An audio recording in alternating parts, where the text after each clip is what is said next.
Good day, Chief here for Chief Tells Tales. Today I'm going to try to leave it on a happy note, unlike last week. Looks like I'm out of focus.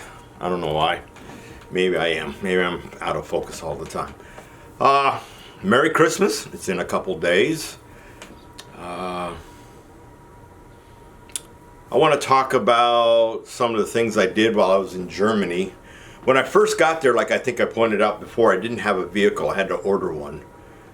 And I had to wait on that.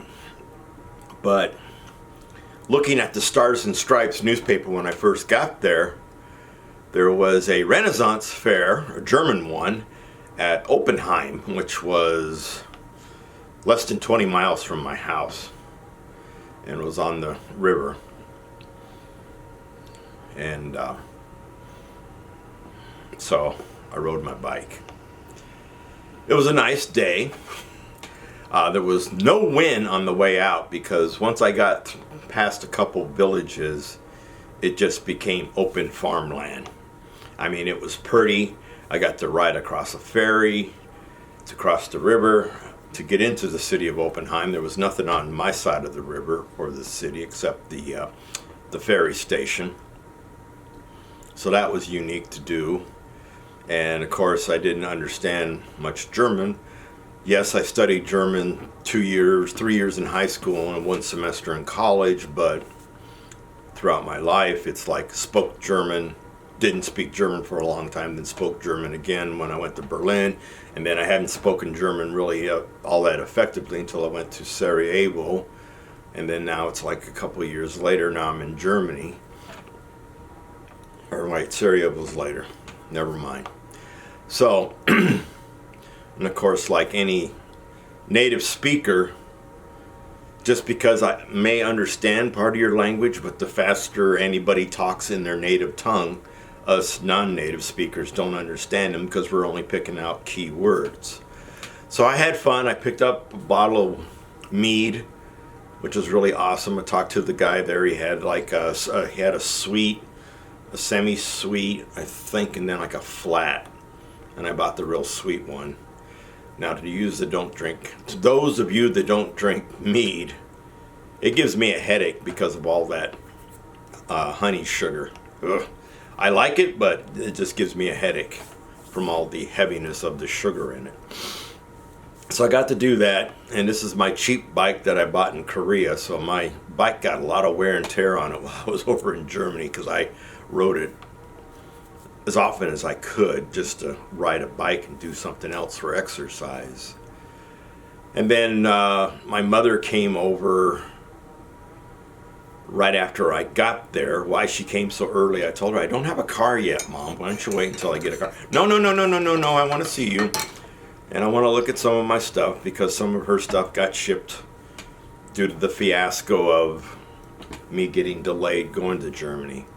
And I tried to get my mother as my dependent, but that fell through, so therefore her stuff was in Germany, and she was going crazy because her stuff was in Germany and she was still here in San Antonio. Then that Christmas, I flew my oldest son, who was watching or helping watch my mother here at the house, just to give him a break from my mother. You know, older folks can be difficult.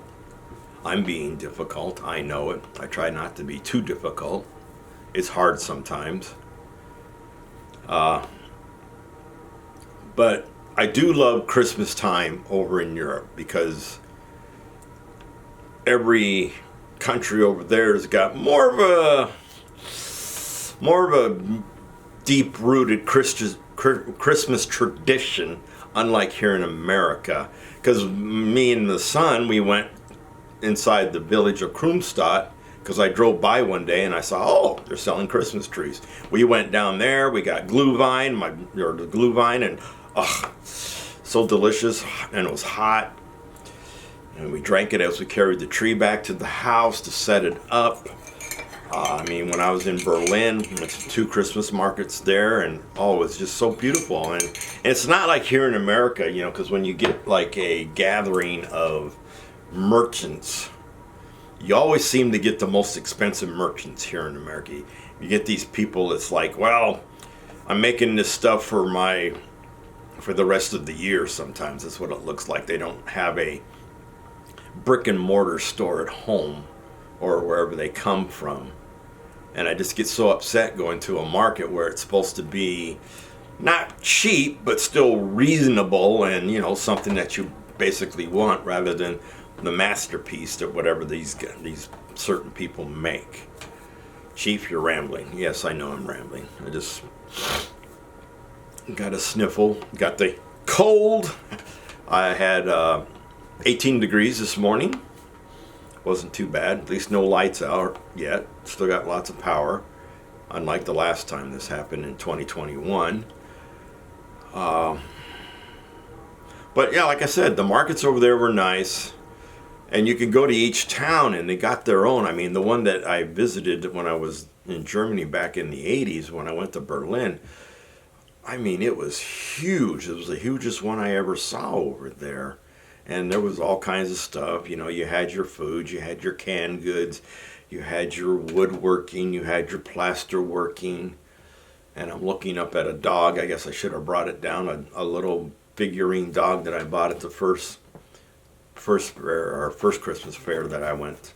Still got it. It's a Samoyed, more so than it is a Siberian Husky. I've only had Siberian Huskies in my life, but he didn't have any painted like a Siberian Husky, which is really interesting. And he really didn't have any German Shepherds, by the way, either. And then before I got assigned down to Heidelberg, my NCOIC, my sergeant in charge of my section, he called me up. He says, "Hey, Chief, so-and-so and I are going up to Anasbrook," I think it's what it's pronounced. And I said, "Well, what's at Anasbrook?" And he said, "Well, that's supposedly the site where the legionnaire Varius with his 3 Roman legions got massacred by the Germanic tribes." I said, "Awesome." So I said, "Who's driving?" And he told me who's driving. I said, "Great." And I said, "We'll pack our bags, or pack a lunch and all that, so we don't have to worry about looking for food." And he said, "Yeah, that's a good idea." So we drove up there. It was a nice drive, and even though it's not down in the barbarian part of Germany, it's up in the northern part, the woods got very thick real quick, and they had partially built some of the earthen works that they think that the German tribes did. They basically made a berm, and then at the top of the berm they put a fence that they could throw their stuff over and kill the Romans. It's quite interesting, and it's really strange to sit there and say, well, this might be the location. Well, there are no other major battle sites of Germanic tribes and Romans, at least to involve 3 entire legions. So, I mean, when you're digging in the ground and you're pulling up Roman coinage, bits and pieces of armor, bits and pieces of weapons, and they also got a face mask, which they assumed some high-ranking Roman was wearing, and it got buried before some German found it. It's that's a good indicator that the battle actually took place there, because nobody else has found another site where there's lots of Roman coins and all that. And inside the museum, because they had a display box, big long display box, and it was I don't want to say a terrarium, but it was just a sample of the earth. It was just a layer of earth, and it's showing modern day trash, and then the deeper they dug, more other relics from before the Romans, and then finally they got to where they were digging up the coins. It was kind of interesting contrast, especially seeing all the modern trash at the top of it, and it was even out in the middle of German force, because they're pretty keen on keeping their countries clean, or their countryside clean. It was quite surprising to see that much trash in a museum for a sample of the soil that they were digging in. I was quite surprised to see so much. Merry Christmas again. I didn't really know what to talk about today. I'm looking at the time here. I also went to the Normandy beachhead by myself, and I'll talk about that in a video of itself, because I never really cared for the French, so to speak, and this trip made that belief even more common with me, because I couldn't believe how much, not really disrespect, but just not common courtesy, failing to understand when you're in a tourist town, which was really odd. You know, I'm speaking English, and I wasn't the only one speaking English, because there's a busload of Brits there, and they were speaking English, and they were having a little bit of difficulty too themselves. But I'll talk about that another day, because I have to get out a book, because I saw the Bayeux Tapestry. If anybody knows their history, the Bayeux Tapestry supposedly is William the Conqueror's, like a banner, but it's a super long banner. So that's it. Merry Christmas. Hope you have a good one. I hope everybody I'll talk again before the New Year's, but hope everybody has a good Christmas and not so cold. I'm not going outside. I haven't gone outside hardly all day. I think the high was 34. So 18 to 34 today in Texas. Merry Christmas.